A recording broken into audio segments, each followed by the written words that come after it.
can start now. So I have Ayodele on the call as well as Folashade. And so this session will be driven by Folashade and Ayodele. And any additional, as we get more participants, we can always battle ideas. Some basic house rules. If you want to speak, please raise your hand. If you have any question, please raise your hand, and you'll be attended to. Another one is if you're encouraged to ask as many questions as you can. So please, if you would like to ask your question at the end, note your questions down, and always be open to asking questions, as many questions as you can, that can help you ensure that you have, or you can create the best CV at the end of the day to get those interviews that you need to move forward. All right. So welcome again. This initiative is sponsored by Billionaires. Our aim is to help everyone basically move up in life from wherever they are, but starting with getting better jobs and increasing their earnings. So over to you, Folashade and Ayodele, and please let's all try to mute our mics while they talk. Thank you very much, and thank you for joining.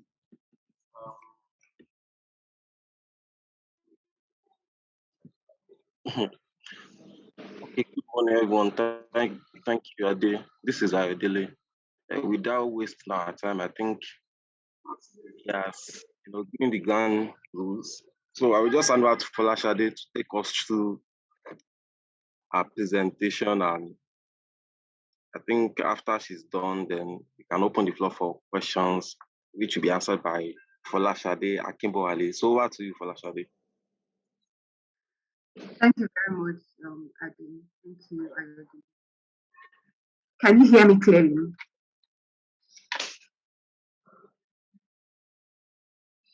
Yes. Okay.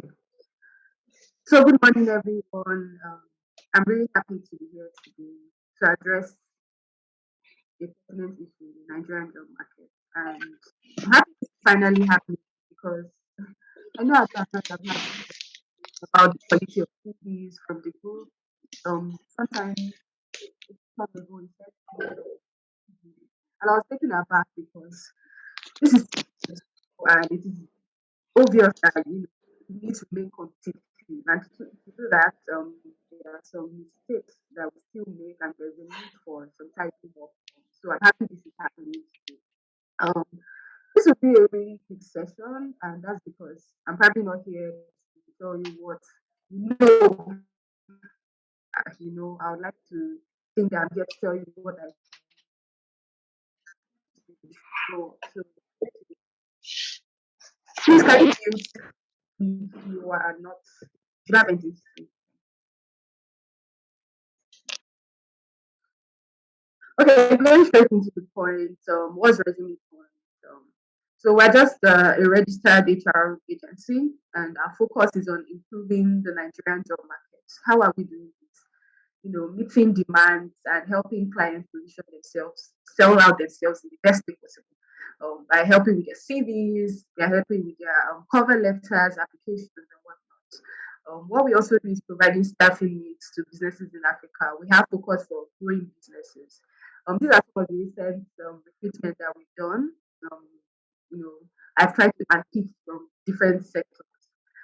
We've also had clients from Ghana, the US, UK. Majority of our clients are from Nigeria. I'm not the only one. I have a team of people, seasoned professionals, and so far we created over 400 cover letters or resume or CV as we have it.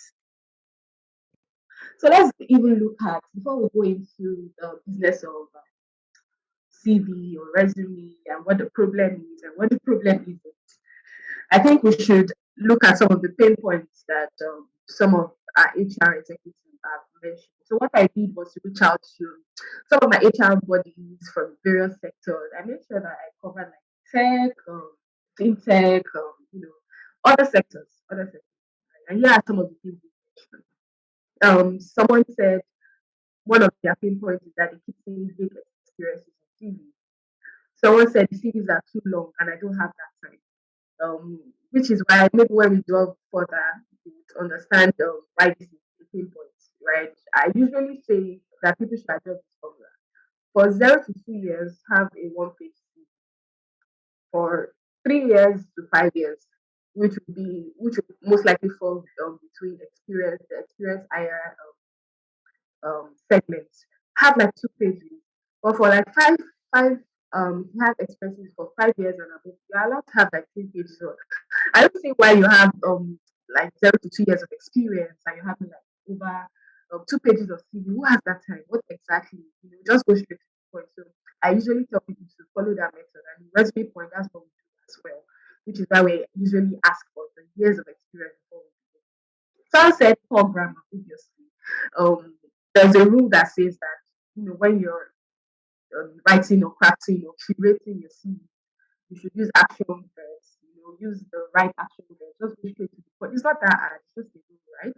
For people to go with poor grammar and all that. So someone complained about it. Someone said, I can't catch some words I'm looking for at a glance. Well, at the first glance, if you're applying for example, a customer service role, I would assume that when I open your CV, the first thing I would want to see, or maybe some of the things I'll be looking out to see, maybe an experience in being able to use the CRM tool. I should be able to looking for. I should be able to see things like ability to solve problems, customer orientation, communication, active listening, right? So honestly, when people apply for certain jobs and when the HR executives get it, they look out for certain action words, certain things that describe that you're a good fit for the role you're applying for. But people forget, right? Maybe when we talk further, I would explain more on how best I think that people can strategize on that. Another thing someone said is the CV doesn't tally with application, and I totally agree. I'm sure most of us are guilty, right? We use one CV to apply for everything, all the applications, right? But sometimes it doesn't work that way. Let's even take away the ATS, which is maybe one of our greatest enemies. But I mean, we're applying for something. There's no sync. There's nothing to show that you're a good fit for it, right? You can't use a CV to apply for various applications. You need to tweak it um, to the role you're applying for. So yes, I understand the pain point when someone says, "Oh, the CV never tallies with the application." Another HR executive has mentioned that most of the CVs are purely copy and paste. I know most of us are guilty as well, right? Let me see your CV now. Let me see how I can copy it and just tweak it and add it to my own so that I can just submit. I don't want to go through the stress. It's, although it seems stressful, you need to do the work, right? You can't just copy and paste. And it is now obvious. It is vague. Like when they see, they recognize that this person is just putting some vague experiences. This is just purely copy and paste. So that's I understand that pain point, and most of us are guilty as well. Another person says molded up experiences, especially for those that are job switching, right? That kind of understand and can relate to this pain point. I mean, it's okay, for example, not to figure out what exactly you want to do. So by doing that, you probably accept various job opportunities that comes your way because you want to try it and probably find out where you think you're a good fit for. Um, by doing that, you just see that you have your experiences are not tied up. You've had experiences in insurance, you've had experiences in this, you have experiences in that, and then you now still put everything like that in your CV. You don't put yourself for setup. You set up yourself basically, right? So what have you done here basically is to fine tune your application, and that's by looking for important job experiences to the role that you're applying for, so that at the end of the day, it's not molded up and the points you're trying to sell out to the recruiter is not cancelled, right? So by doing this, especially for those that are job switching, right, put out relevant experiences, not molded up experiences, even if they are not relatable or like it's not related to the role you're applying for. Another HR executive has mentioned that using different fonts, so obviously that's like one of the major concerns, right? Consistency and everything you're doing. Your CV should bring consistency majorly, right? So use a consistent font, use a consistent font size as well. I'm not really a fan, although there are so many people. Some people say, "Oh, Calibre is the best." Some people say New Times Roman. Some people say whatever font you're using, as far as you are not looking like they're not looking funny, right? Um, just make sure that you're consistent. You use it consistently all through, and it just shows that you pay attention. So that's one of the most obvious ones. Someone said not selling yourself or your contribution to an achievement. Okay, I was part of a 5-man panel. That's fine, but like, what did you achieve? Like, you being there, did you lead the 5-man panel? Did you manage them? What exactly did you contribute? You can say you contributed, or you can say you led a 5-man panel, which led to XYZ achievements, right? So just remember that anytime it comes to your CV, it's about selling yourself. It's about selling yourself any way possible. Put it there, right? Let them see that you are the best fit for the role you apply for. So at the back of your mind, when you want to always practice it, so that first thing there is that you want to sell yourself. So sell yourself would not be that, oh, you were part of a team or you're part of what exactly did you do? Put it there, use action there, let manage, organize, and then make sure that you also put your achievements, which led to, as a result of managing, what happened, which led to, right? So we usually make that mistake. And I think that going forward, um, change that. Someone said, why the hell do some people put their pictures and date of birth? Honestly, I have seen people submit their CVs to me and I'm seeing pictures, I'm seeing date of birth. Well, maybe in some countries, right, it wouldn't matter because, for example, I've had the opportunity to see the CV of an executive in the US. He's the head of global market. So you can imagine for his level. Yes, on that CV, he had a graph. The graph was mapping the places he has worked in the United States. And that's fine. That's fine according to their standards. But I mean, if I get a CV and I'm seeing pictures, date of birth, I'm seeing maps, I'll just leave it. I'm so confused. So please, I understand the pain points of this person. No pictures, no date of birth. It is irrelevant, right? Someone said, I've seen age, marital status, and state of origin. I've mentioned it like it is irrelevant to put all those things, except requested. I'll be very honest with you. I think somewhere, sometimes where they specifically asked me that, why did I put my date of birth? I was thinking about in 2022, when it's my date of birth. And then I had to educate them there. I understand that maybe they are used to the traditional way of doing things, right? Because the company has been existing for quite a while and have other things.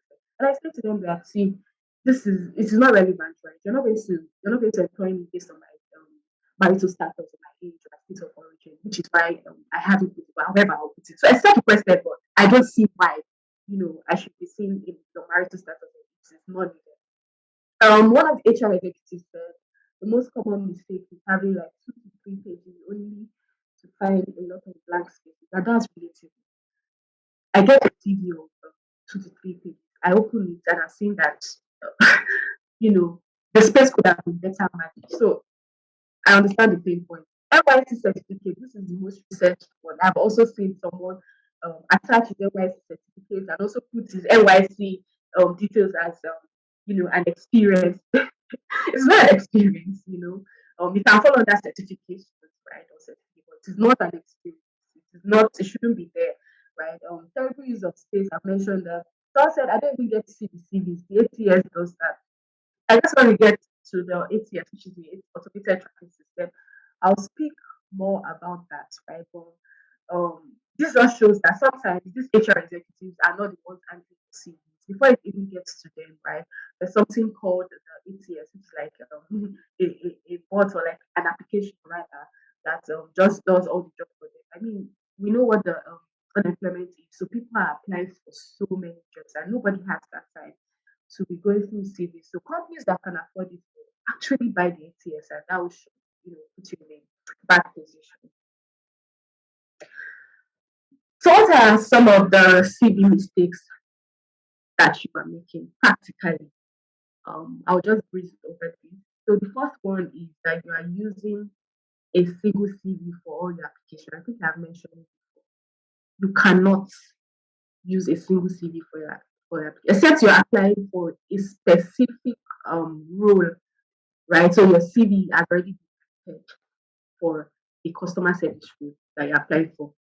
But you want to do customer service, you have interest in fintech, or you've learned something and you want to seek for job opportunities in that area. you cannot use it, will just put you in a bad position. Right? So always remember to tweak your CV, even if you're an experienced hire. There's a need to always tweak your CV. I'm talking about CV length. Obviously, I'm giving you the formula. I said for 0 to 2 years, please have a one-page CV. For 3 to 5 years, it's okay to have a two-page. And for 5 years and above, you can have a three-page CV. That's fine. But 0 to 2 years, especially fresh graduate, undergraduate, I don't see why your CV should be up to 2 pages. Manage it, take out what is irrelevant to that role you're applying for. Not updating your skills as an experienced hire. Some of us make mistake as well. We think that, oh, because we have the experience for a particular role, where fits our CV is fit for the job. But sometimes you need to also upskill yourself, just so that you can be competitive in the market and relevant. So when you upskill yourself, put those skills there. So when they open it, they can see that you're an experienced hire, but you also have the skills that they are looking for in the world of today. So it's very important to upskill yourself and then update those skills on your CV as an experienced hire. Another mistake we make is focusing on CV alone, neglecting the cover letter. We think that although CV does like 50% of the job, but your cover letter is also something that you should consider. So if someone says send your CV, please attach a cover letter to it. The cover letter would give a detailed analysis of your journey. It's a storytelling platform, right? Sell yourself, tell them some of the things you couldn't put on your CV, put it in your cover letter, explain to them that even while you had this gap, or even while you were fired, or even while you were off the job, this is what you were doing, right? The cover letter is just a storytelling platform, and I think it's always an advantage when you attach it as well. Not using keywords that are aligned with the rule of application. I think I've spoken over this already. You're applying for a customer service role, like I mentioned, or as a developer, there are some things they are looking out for. There's some skills that they're looking out for. Maybe C++. I don't know what it is, but you don't have it. You don't have those keywords. It's a strategy, right? It's. I always say that let them fall in your trap. What I usually do, what we usually do resume points is when someone brings a CV, we ask them, are you trying to apply? If yes, let us see. Look at it, read it, and they will look at your experience and they will find a way to merge. That's where our professionalism comes in. It says it's a strategy, right? Um, use keywords that are aligned. Look at it. What are they looking for? You must have problem solving skills. You must have this. You must have X, Y, Z. Find a way to put it there. Don't lie, but if there's a way you can fine tune it, that you will show that yes, you're a good fit for the job. Another thing is poor formatting. Poor formatting in how it is looking, how it is structured. Some people will use lines that are not relevant. Maybe when we get to the ATS part, we understand why this is not even good. File saving. Honestly, it's just best to save your CV as a PDF. Always as a PDF. For one, the ATS do not recognize CV in Word copy. The ATS recognizes CV in PDF format. It is an application that has been set to do that. So it's only wise to use a PDF format. Then how you save it is also important, right? I mean, how you save the document itself. Just saving your name underscore CV, it's fine. But don't just save it as some people will forget to even change because they use it for different applications. They'll put the company name at the end of it, forgetting to change it, and then they'll submit it. And these are some of the things that can just raise some grounds. You see, this is not ATS compliant. So the ATS is the automated tracking system. What it does is that it takes over the job of a recruiter, and this is how it works, right? You submit your CV, the ATS has been set. So different companies have their different criteria, which is why it varies, But here are some of the general things that the ATS will look out for. Look out for keywords. They look at that you don't have the ATS does not recognize pictures. So all those unnecessary lines and some people will want to rate their skills, so they'll put like on a scale of 1 to 5. You now see pictures. ATS do not recognize all those things, right? So this is how it works. You submit your CV, the company already has some set criteria, and then at the end of it, according to those criteria, the ATS score you. So when it scores you, so maybe on a scale of 1 to 10, those are the ones that the HR will be able to access. So it means that if you don't meet up to the criteria, that's going to keep very bad position. So that's why it's very important to look at. It's a trap. It's a trap strategy. Look out for what the job description is, job requirements. Put it in your CV as far as you know that you're capable and you have those experiences, so that it will put you in a better position. ATS doesn't recognize lines. Just make sure your fonts are simple and easy to read. ATS doesn't recognize color. I think I've mentioned that as well. So that's the automated tracking system. The mistake we make is going without any strategy. Zero strategy. I think I've mentioned that a lot about how you can use keywords. This free meeting will end in 10 minutes. So I think this meeting should end. Please let us just rejoin. Adopting the traditional method of CV revamp. Obviously, there are some things that in today's world are not relevant and you shouldn't be like the things I mentioned, your pictures, date of birth, and all those things, not relevant. Not understanding the company's CV requirements or specifications. Do you know that there are some companies who apply to or for, and they have their own CV requirements? For example, Goldman Sachs. Goldman Sachs will tell you, use this font, use this font size, save your CV as this. This is how it should go. This is the format, this is the standard. You don't pay attention to it, right? Another way you can, if you really want, maybe aside from multinationals, another way you can do that is to ask questions. Go to LinkedIn and ask people working there. Go and look for people that maybe at entry level positions that you know they can reply you on time. Reach out to them. Ask them what is the best method to craft your CVs for the company requirements. I'm talking about multinational. Most multinationals have their requirements, right? So most times we neglect that. Oh, Goldman Sachs application is out. I'm just sending CVs. You're not looking. You're not listening to what they are telling you about how they rather have you submit their CVs or the specification that they are looking out for. They may have their own system and they may have their own ATS or their own criteria, and they want you to follow that. Another mistake we make is ignoring gaps in your work history. Please put it there, right? Even if whatever it is, even if you were maybe on studying an online course while you were off work or whatever it is, just make sure it's somewhere in the segment of your CV. Don't ignore it, right? And these are some mistakes that we make. Focusing on duties instead of achievements. I think I've spoken at length about that, right? I gave an example. I said you were in a 5-man panel, but what exactly did you do? Did you manage them? Did you lead them? And as a result of that, what was the achievement, right? Or did you initiate something? You initiated it, and as a result, you achieved X, Y, Z. So it's always best to put the focus on your achievement, not your duties. Your duties, we know what the duties of customer service personnel is. Don't put it there. We don't want to see what exactly did you achieve, what exactly did you do, which is why while you're on the job, you should try to focus on achieving things, right? No matter how irrelevant it might be, just make sure that you have things to see that you have done if you eventually need to. Another mistake is attaching references. I've had this argument a lot. I know I've had it a lot, but please, except requested, there's no need to attach references. I've seen that most people that attach references they're just trying to fill this blank space there, right? I imagine you just saying that you have all these experiences and seeing that your reference, you're having like up to 5 references. For what? It is not required. This is not necessary.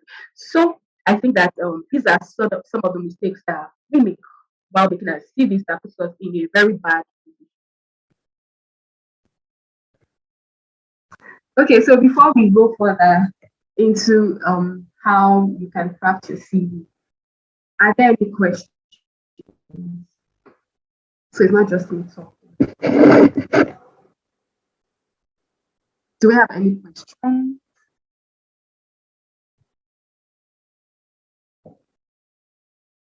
You can unmute if you have any questions. Okay, I guess that will mean enough. So it means we will follow it. Understand everything that we say. So let's go to how your CV should look like. So this person, I like using this CV because it's very, very simple and straight to the point. This was an academic CV. Academic CV is quite different, right? This person was trying to apply for something in outside the country, so use this. So obviously, you have to use the Word document, and in the Word document, you start with your contact details. If you're in Lagos, Nigeria, I think that you should follow this format because of the insecurity, right? Of course, your name, right? It's usually your first name and your last name. Your address, you don't need to put your house address, not needed. Put your phone number. If you have two phone numbers, please put the two in case they are trying to reach you and check that you're not making a mistake.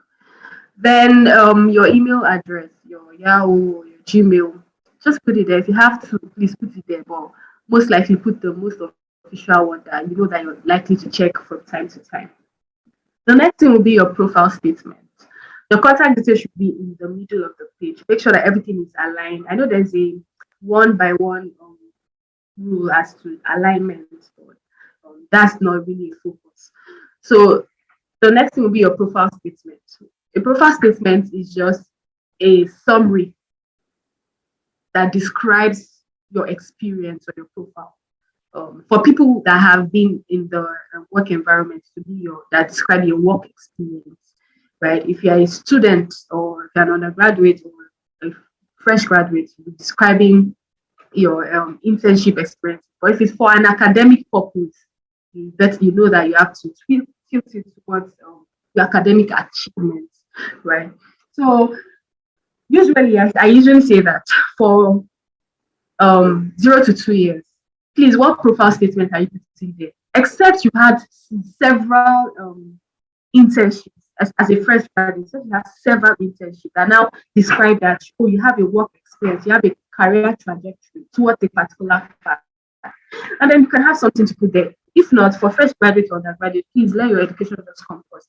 There's no need to put a profile statement there or a job. Some people call it a job summary or an executive summary. People call it a lot of things, right? So it just describes, it gives a summary, but make sure that some things you're using there, you're describing yourself like in an instinct way, innovative and analytical professional, innovative and analytical finance professional with over 3 years of experience in X, Y, Z, X, Y, Z. So yeah, that just speaks to the profile system. For education, if you've been in the market, if you've been working for a while, your education can come after experience, right? But for fresh graduates, undergraduates, of course, your education should come. And here, what do you sell? Sell what you are studying or what you studied.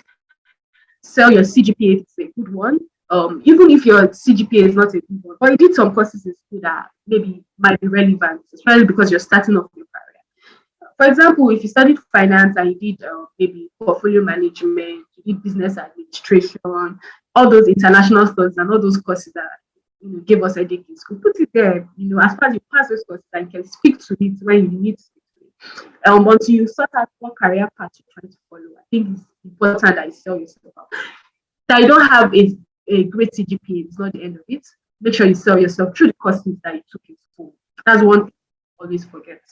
But if you're like experienced, people now go further beyond like education, university education to maybe their masters from BSc to masters and all that. So of course, experience science can have that, but that will come under your work experience.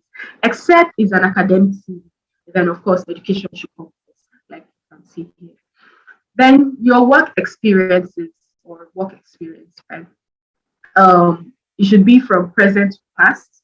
That's from top to bottom, from present to past. That sequence that was for everything, even if it's your education should come from your present to your past. Right? So I'm able to see it's a rule of like that is how it is. That's generally accepted. When I open the CV, first thing I see, oh, this is what you're currently doing. Nobody needs to tell me that, right? Because we all know it. But some people, I don't think I've seen people that make that mistake of putting past experiences first. Actually, because everybody already understands understands that. So make sure you put it there. So just put, for example, your role, your company, and the dates there. Right? Consistency in date is also important. If you're using November this, September this, use it all through. Don't use November 2017 to November 2018 in one of the job experiences, and then the next one you just use 2017 to 20. Consistency is very key. Um, so yeah, that's for the work experience. And then how do you describe? I've given you the formula. How do you describe what you did? Don't tell us what you. Okay, so let's look at this person's CV. I hope this is clear enough. If not, I can zoom. So let's just take one random one. I want one that has like figures.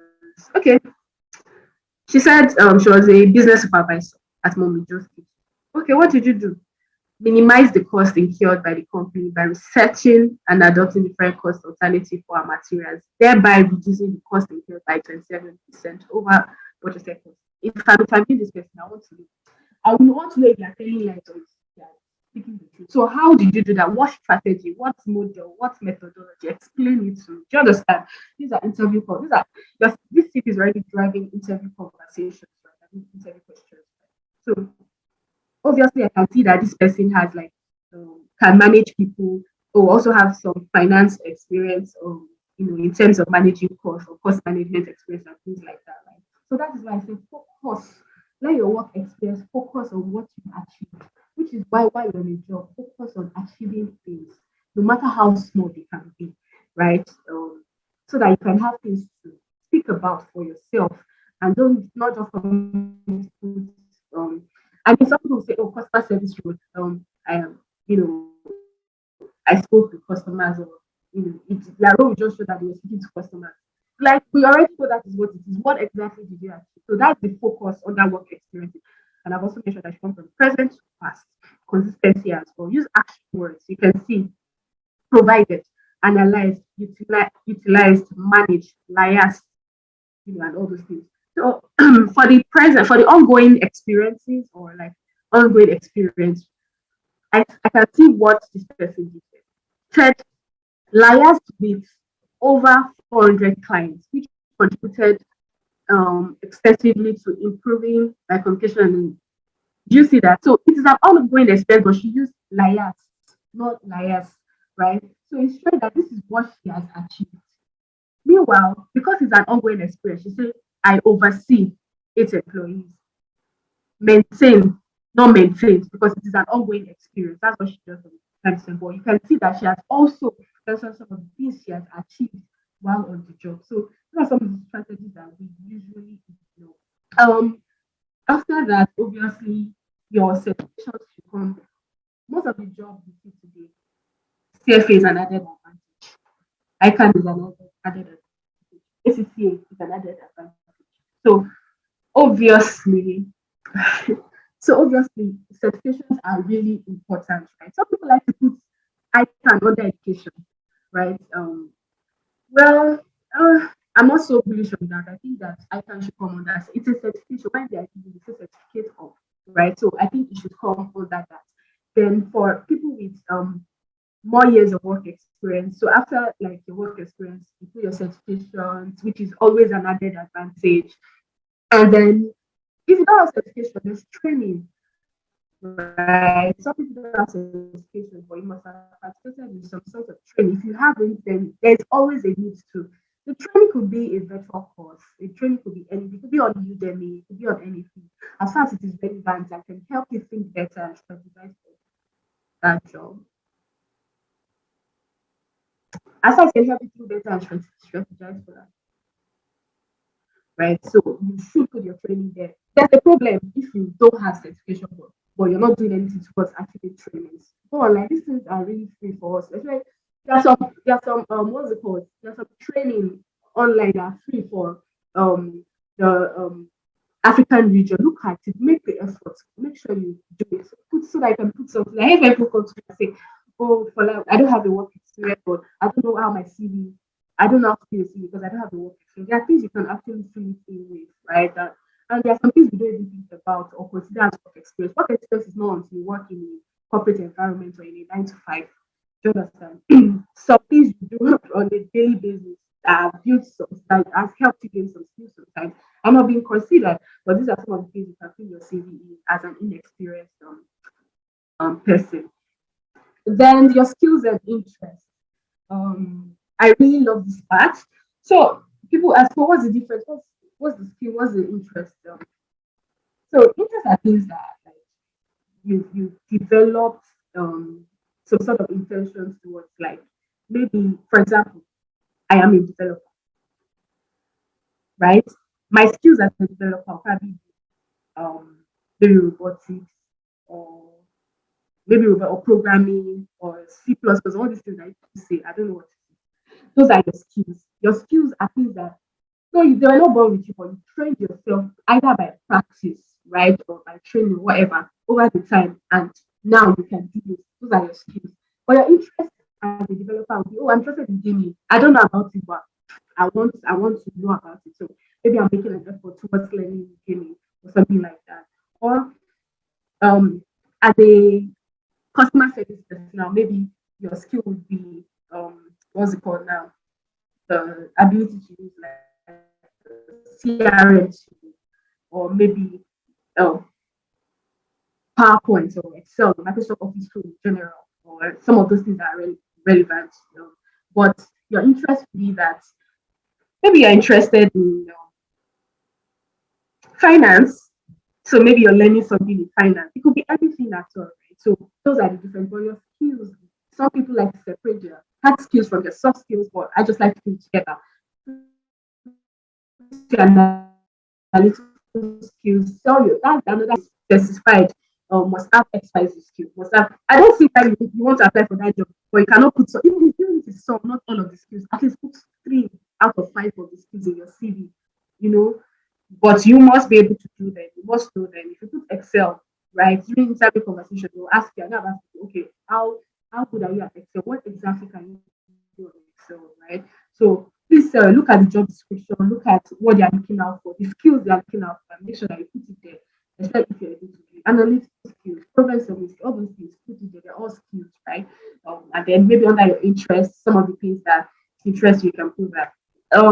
Awards, scholarships, publication. This person has put our volunteer experience there, which is good. But I think that we usually neglect that any award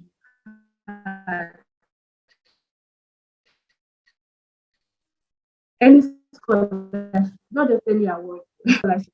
Publication, we all did what's it called? Final year project. I don't usually see it on the season. I'm wondering, how can I say you finish from school, but not put your final year project there? Use your publication. You work on it, do research on it and all that. You have research skills from your publication, but these are things that um fresh graduates can capitalize on. Share people that just getting into the market, the job market, right?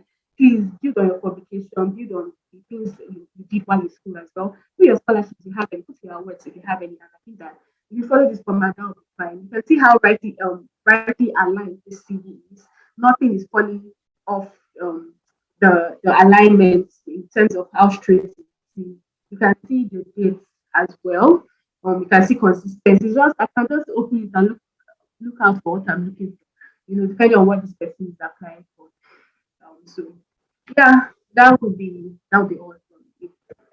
We can ask our questions if any.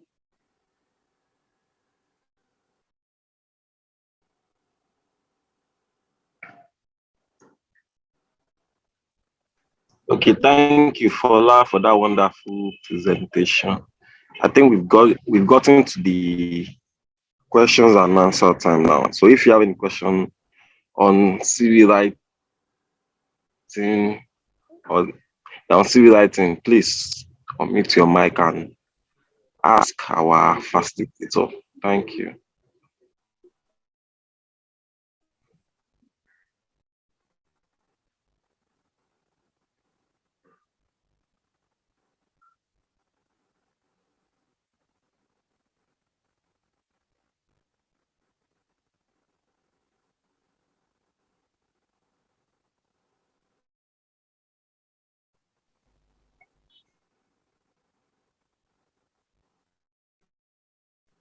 Hello. So are you saying that nobody has any question? Like it's all clear and we are now CV experts.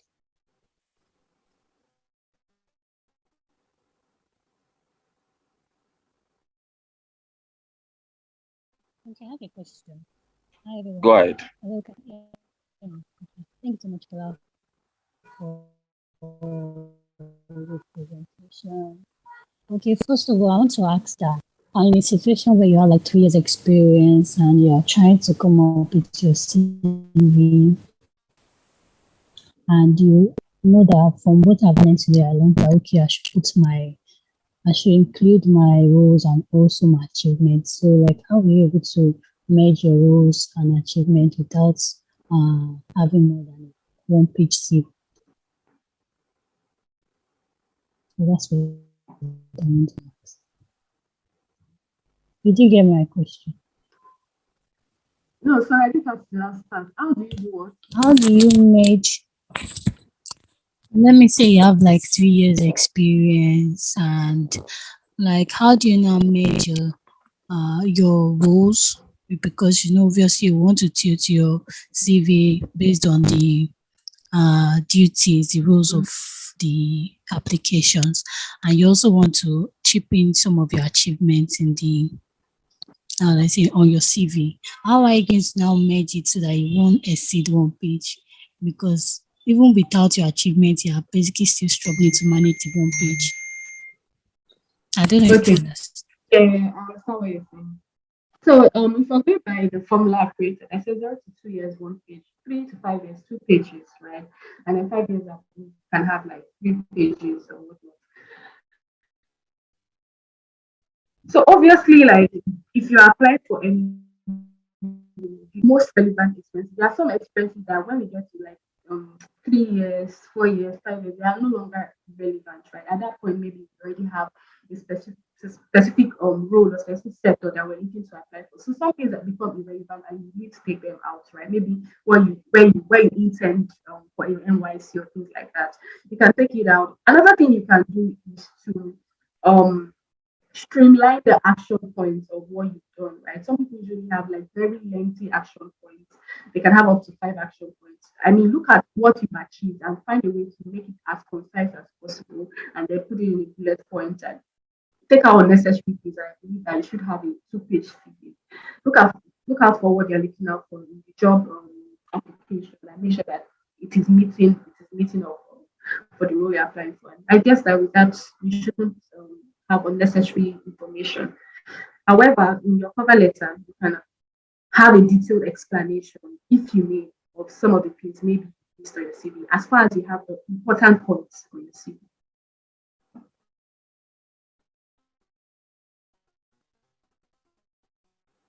Thank you for that.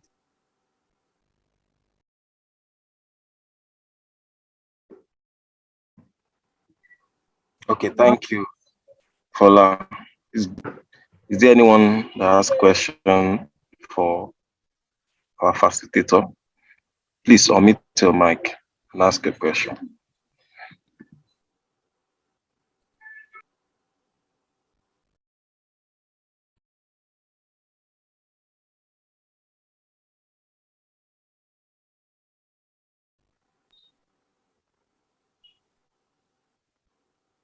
Okay, I think that's it. I'm not sure anybody has any question, but just to add to what Fola said, I think she has done a good job, and I'm sure she has probably mentioned it earlier. Is when you are preparing your CV, always when you are done with preparing your CV, basically, always put yourself in the HR officer's position. That if you get a CV or you are creating a CV and you want to put someone, and you look at this, like, will it be catchy enough for you to invite that person for the interview? And what are the things that you're going to look out for? So I think you put yourself, if you have that mindset, basically, it will be easy for you to, remove unnecessary things on your CV. And Fola has done a good job for us, showing us some things that are relevant and other things that are relevant that you should remove from your CV. Maybe one day I have to just add is around putting age, marital status, and state of origin. I think it's only if you're applying for federal government job in Nigeria that I know that all these things are necessary. When they will ask you for your age, state of origin because of federal character in Nigeria, because they have to ensure that there's federal character in every recruitment they are doing. But apart from federal recruitment, and they will tell you or state clearly that you put your state of origin and all that. I don't think you need to put it there. I've done a good job on that. I think I will want to share my own experience just for a few minutes before I open the floor again for questions. And if we don't have them, I think we can round it up and call it a day.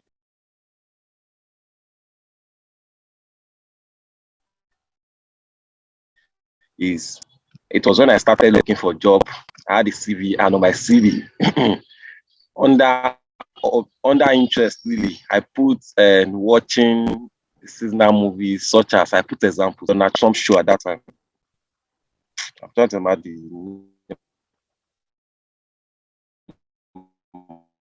that show. Yes, 2000, that show that now there was one show like that from Donald Trump, and I got one interview. And when